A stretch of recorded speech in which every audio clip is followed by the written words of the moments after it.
1947 সালের 15ই জানুয়ারি Los Angeles শহরের এক নির্জন রাস্তায় হঠাৎ চিৎকার করে ওঠেন এক মহিলা। তিনি দেখতে পান একটি নগ্ন মৃতদেহ দুভাগে কাটা।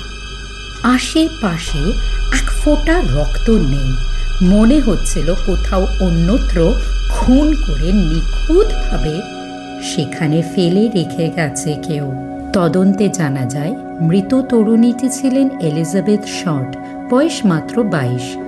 হলিউডে এসেছিলেন অভিনেত্রী হওয়ার স্বপ্ন নিয়ে। লোকজন তাকে ডাকত ব্ল্যাক ডালিয়া, কারণ প্রায়শই তাকে কালো পোশাকে দেখা যেত। তদন্তে প্রায় 150 জনেরও বেশি মানুষকে জিজ্ঞাসাবাদ করা হয়েছিল। হলিউড তারকা থেকে শুরু করে নাইট ক্লাবের মালিক, মাফিয়া, অনেকের নাম জড়িয়ে পড়ে এই হত্যাকাণ্ডের সঙ্গে। তবে উঠে আসে এক বিশেষ সন্দেহভাজনের নাম, ডক্টর জর্জ হোডেল, যিনি তার সার্জিক্যাল দক্ষতার জন্য সমাজে সুপরিচিত ছিলেন। পোস্টমর্টেমে জানা যায় এলিজাবেথের দেহ খুব সুচারু এবং নিপুণভাবে কাটা হয়েছিল, যা একমাত্র চিকিৎসা শাস্ত্রের জ্ঞান থাকলেই সম্ভব। তবে হোটেলের বিরুদ্ধে কোনো স্পষ্ট প্রমাণ খুঁজে পায়নি পুলিশ।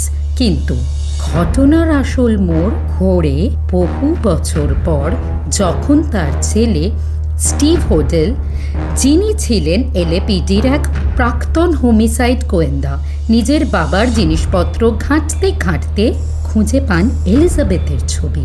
তিনি নিজেই আবার তদন্ত করেন।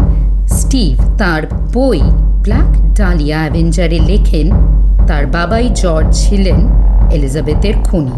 সংবাদ মাধ্যমে এই ঘটনা নিয়ে তোলপাড় হলেও ব্ল্যাক ডালিয়া মৃত্যু আজও রহস্য হয়ে আছে। স্টিভের তদন্ত এই পুরনো মামলাকে এক নতুন দিকে নিয়ে গিয়েছে। এলিজাবেথের গল্প শেষ হয়নি, হয়তো তার বিচার এখনো সম্ভব।